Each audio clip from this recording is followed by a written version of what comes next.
Assalamualaikum warahmatullahi wabarakatuh. Baik, anak-anakku sekalian yang Bapak banggakan, nah, hari ini pembelajaran kita melalui pembelajaran visual ya. Untuk itu, mari kita perhatikan materinya nanti ada beberapa hal yang perlu disampaikan kembali oleh anak-anak sekalian.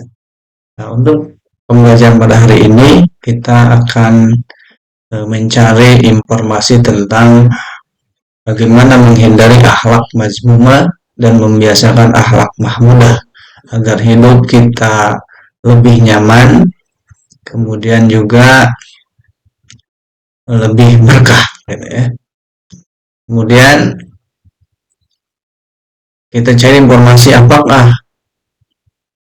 arti atau definisi dari sifat temperamental atau gogol.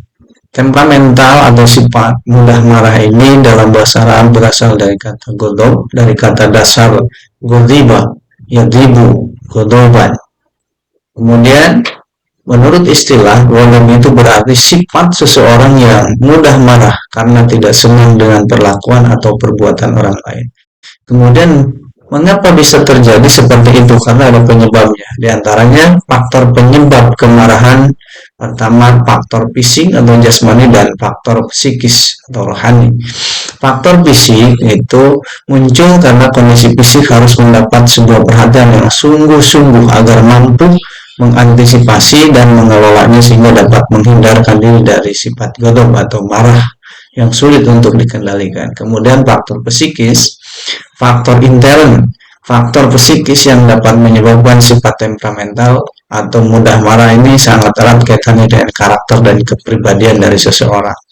Kemudian, di antara penyebab kemarahan secara fisik adalah karena kelelahan yang berlebihan, kekurangan zat-zat tertentu dalam tubuh, kemudian adanya reaksi hormon dari jenis kelamin. Kemudian, penyebab kemarahan faktor psikis, uzub, karena memiliki sifat bangga terhadap diri sendiri, kemudian perdebatan atau perselisihan, kemudian karena senda gurau yang berlebihan, kemudian ucapan yang keji dan tidak sopan, sikap permusuhan kepada orang lain. Ini menyangkut tentang faktor psikis yang timbul dari dalam diri sendiri atau diri seseorang atau timbul karena sifat seseorang tersebut. Kemudian ada beberapa tingkatan sifat dari temperamental. Yang pertama golongan marah yang berlebihan atau ifrat. Itu golongan yang mengalami kesulitan dalam mengendalikan sifat pemarahnya, lalu bersikap berlebihan sehingga kehilangan kendali terhadap akal sehatnya. Kemudian tingkatan yang kedua adalah golongan yang tidak memiliki sifat marah atau tafrid, itu golongan yang tidak bisa marah, merupakan kebalikan dari golongan ifrat yang tadi. Golongan ini sama sekali tidak akan menunjukkan sikap marah terhadap apapun yang terjadi di sekitarnya. Nah, golongan seperti ini apabila terjadi pelanggaran hak terhadap keluarga maupun dirinya akan tetap bersikap melunak, lemah dan tidak berbuat apa-apa. Kemudian yang ketiga adalah golongan yang mampu berlaku adil dan proporsional atau tidak, yaitu golongan moderat yang berada di antara ifrat dan tafrid. Kemudian bagaimana cara menghindari sifat temperamental atau godam? Pertama, membaca ta'awudz. A'udzubillahi minasyaitonirrajim, itu salah satu untuk doa menghindarkan dari sifat temperamental. Kita memohon perlindungan kepada Allah dari godaan setan. Kemudian merubah posisi, kemudian diam atau tidak berbicara, lebih baik diam daripada berbicara, kemudian ambil air wudhu, kemudian mengingat wasiat-wasiat dari Rasul dan janji Allah Subhanahu wa Ta'ala. Kemudian, untuk apa manfaat menghindari sifat temperamental atau godol? Pertama adalah menghindari kebencian dan permusuhan, kemudian juga akan membawa kebahagiaan, kemudian akan mendapatkan pahala yang besar dari Allah Subhanahu wa Ta'ala ketika kita bisa menahan rasa amarah atau yang disebut dengan sabar. Kemudian definisi kontrol diri. Kontrol diri ini disebut dengan mujahadah an-nafs. Secara bahasa, mujahadah an-nafs ini terdiri dari dua, yaitu mujahadah yang berarti bersungguh-sungguh dan an-nafs yang berarti jiwa, nafsu atau diri. Maka mujahadah an-nafs atau kontrol diri ini adalah upaya yang sungguh-sungguh untuk mengendalikan diri atau menahan nafsu yang melanggar hukum-hukum Allah Subhanahu wa taala. Kemudian, bagaimana cara menerapkan sifat kontrol diri ini dalam kehidupan sehari-hari? Yang pertama adalah memikirkan resiko dan akibat dari setiap perbuatan yang kita lakukan. Kemudian kita mesti bisa bersabar, menahan diri dan tidak tergesa-gesa dalam mengambil sebuah keputusan.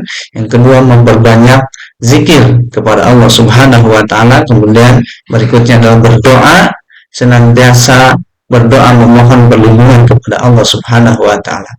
Mengapa pengendalian diri bagi seseorang atau seorang muslim ini sangat penting? Karena pengendalian diri bagi orang muslim ini dapat menjaga kehormatan dirinya, kemudian dapat terhindar dari perilaku yang dapat merugikan orang lain, dapat menyesal atau menyelesaikan segala persoalan dengan pikiran yang jernih, kemudian akan menjadi sebuah inspirasi dan teladan bagi orang lain.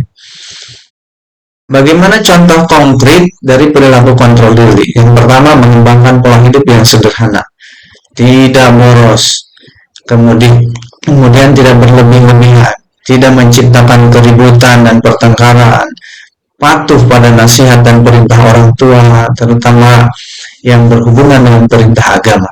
Kemudian menghindari konflik, menebarkan ukhuwah, tali persaudaraan, tali silaturahim, kemudian menghargai perbedaan, toleransi, menghormati orang lain, patuh dan tunduk pada norma atau aturan yang berlaku di masyarakat. Kemudian disiplin, patuh dan taat pada aturan serta tata tertib sekolah, karena kita sebagai siswa. Kemudian menghormati guru, karyawan sekolah, serta menghargai teman-teman kita, menjaga perilaku hidup sederhana, tidak sombong dan tidak gengsi dengan kehidupan dan kondisi serta kemampuan sendiri.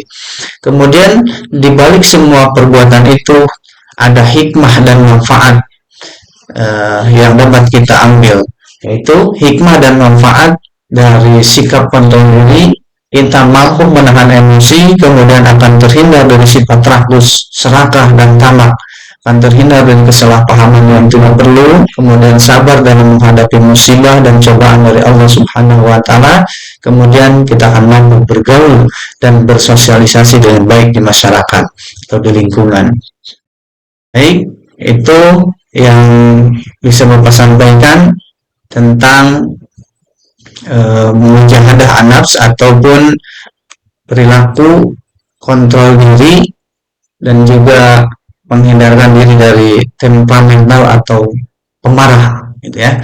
Itu yang perlu Bapak sampaikan. Terima kasih. Assalamualaikum warahmatullahi wabarakatuh.